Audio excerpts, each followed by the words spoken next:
Magandang araw po muli. Babalik po muli ako, si Sir GK, ano po, para magkameron ulit tayo ng konting idea ulit. Meron po kasing nag-chat sa akin, nag-PM sa akin. Ito po yung sinasabi nila na, Boss, bakit ganun yung motor ko? Yung motor ko po, tuwing umaga na lang, pagpapa-startin ko na, ayaw na niyang mag-start. Ngayon, ano pong klase bang motor? Ang tanong ko, ano po bang motor yan? Ito po naman ay kung ang inyo pong motor ay mga naka-electric starter. Ano po, lalahatin ko na po, naka-electric starter. Siguro kalimitan kong ginagawa. Sige, ito yung idea na common na ginagamit ng motor. Yung mga Mio, Honda Click, Honda Beat, Honda Wave, o Rider 150. Yan, yung mga kalimitan na naka-starter na po kasi yan. Ano po, naka-electric starter. Bakit daw ganun tuwing umaga? Ngayon po, ang ginagawa po namin diyan sa ganyang pangyari, syempre i-check up po natin ang supply ng battery. Yung pinaka-output pala, yung output voltage ng battery. Ano po? Syempre, minimum yan ay 12.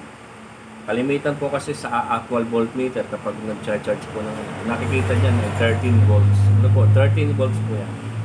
Kung siya po ay nakakabit sa regulator o nakakabit sa inyong motor, habang umaandar yung motor, tinothrottle mo yung motor o ina-accelerate mo yung motor, yan po ay nagkakameron ng reading ng 12, 13 to 14.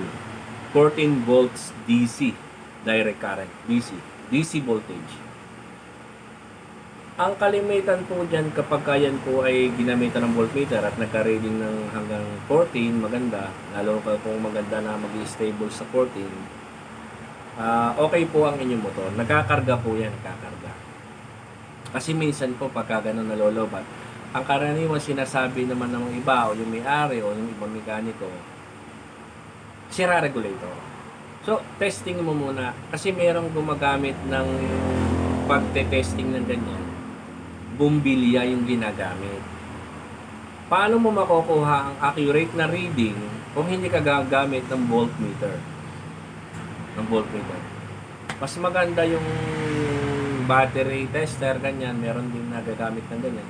Pero mas accurate, makikita mo yung pinaka-rebus kung naka-voltmeter ka. Yung iba, digital din yung ginagamit. Meron kaming analog at digital voltmeter. So, balik tayo. Lobat yung battery mo, syempre. Ayaw umandar. Ipina-charge mo yung battery. Ipina-charge sa akin yung battery. Sabi ko sa kanya, i-charge ko po yung battery niya. Then, i-check up ko rin kung walang patay na butas o walang problema yung battery. Nung makita ko po yung battery, ay stock pa yung battery or original pa, kasama pa ng motor yung battery, as is pa nung bilhin. Ilang taon na po ba yung battery? Sabi niya, magtatatlong taon na daw. Sabi ko, may posibilidad po ito na may problema na. Ngayon, ang sabi naman niya, bakit nga ngayon lang ganito? Sige, ganito po yan. Sinarge ko po yung battery. Kinuha ko po si voltmeter ko after ko ma-charge yung battery. Nilagyan ko po ng tinest ko po yung pinaka-test pin ko sa kanyang positive negative nung ano. Meron po siya reading na 13.6 nakalagay po doon. Yun yung pong actual na nakuha. Meron 13.4, 13.2. Depende po kasi sa nagiging amperahe din ng battery or sa voltage yung battery. Pero kasi nakuha namin sa kanya ay nasa 13 point gano'n. Ang problema po noon, habang nakatutok yung iyong voltmeter, nakakabit, pinakita ko po sa kanya na nagda-drop o bumabagsak yung karga.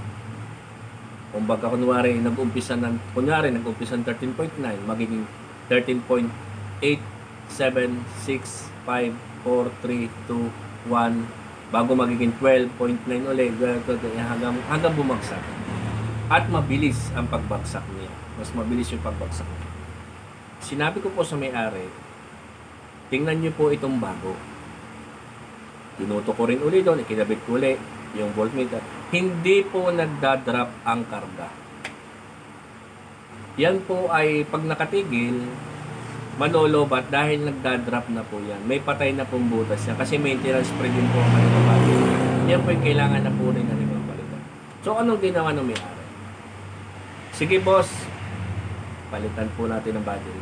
Pakikabit na lang po ng bagong battery. Kinabitan po namin ng bagong battery. Kinabit po namin ng battery. Nag-reading po ulit kami. Nagre-read na po siya na hanggang 14 volts. So sabi ko po doon sa may-ari, okay sir, maganda naman po, nagkakarga po yung battery. Hanggang sa oras na ito po, nakalipas na po yung 2 buwan, yung dumating yung mga yung nagpagawa. Nakikita po namin, nagpa-maintenance na rin po siya sa akin ulit sa mga pag-change, yung basic maintenance. Sabi po niya, tama nga, battery nga naging problema, papalitin yung battery. Ngayon po, kung hindi naman po battery at sira, nung kinargahan ko, hindi nagdadrop ang voltage, same na parang bago pa rin siya na naka-stable yung karga. Saka po tayo magdududa na may problema ang ating regulator. Kargahan po natin, isalpak po natin ang battery, i-reading po natin. Kung halimbawang nasa kanya po ay 13 na hindi nataas, na naka-stable, habang nire-revolusyon ko, may problema po ang ating regulator. Then, kung nakapag-testing ka na regulator, same pa rin ang output at ganun pa rin, ayaw pa rin kumarga, saka po tayo pupunta kay stator. Pero bago po natin i-target ang stator, siguraduhin po natin na lahat ng mga connectors at wiring ay walang putol o nakakabit. Yan po yung aming ginagamitan na resistance namin, ng resistance ohmmeter namin para makita yung dulot-dulo kung walang putol. Ano po? So marami pong pwedeng gawin para ma-check up po natin ang ating mga motor bago po tayo magduda na o bumili ng isang mamahaling pyesa para ikabit po doon. Dito po kasi sa amin, bago po din po namin naman pabilin yung may-ari, hanggat maaari meron kami pyesa, tinetesting na rin po muna namin. Kasi yan naman pong ibibayad sa amin ay bagay na pinagtrabahuhan din maigi ng ating customer. At kawawa naman yung customer, pabibilhin agad natin ng bagay na hindi naman pala agad sira, nabili na agad. So kung nangyari man yung gano'n, ang nangyayari po doon, ako na lang nagbabayad sa customer. Kasi minsan, pagkakamali mo, pero kalimitan po naman, bago mangyari yun, ay atin mo nang check upin ng pangkalahatan hanggang dulo kung talagang yun ay wala ng problema bago po tayo magpabili ng gano'n. Ano po? So maraming salamat po ulit. Sana po ay may naitulong ako sa inyo. Muli, sana may naitulong ako sa inyo tungkol sa ito pong sinabi ko ay pangkalahatan na din halos. Kasi basic na naman yan. Sa motor naman na kuryente yan. Yung sa pulser, sa stator, sa battery, sa regulator. So yun yung kalimitan na pinag-aanohan. Binigay ko na yung idea nun. Nasa sa inyo na lang kung paano nyo ito troubleshoot. Mas maganda kung kukonsulta o magtanong pa rin sa mas marunong para mag-guide kayo. Ano po? Sa panahon kasi ngayon, siyempre po saka makakanunas yung sinasabi ng iba. Pero sana po mapag-aralan natin na maayos at tama. Ano po? Para hindi po masira. Salamat. Maraming salamat po sa inyo lahat. Sana po ay paki-like, paki-share, at makikisubscribe po ulit. Ulit po sinasabi, kaya pasensya na kayo. Okay. Para dumami pa ulit ang ating mga subscriber. Ano po?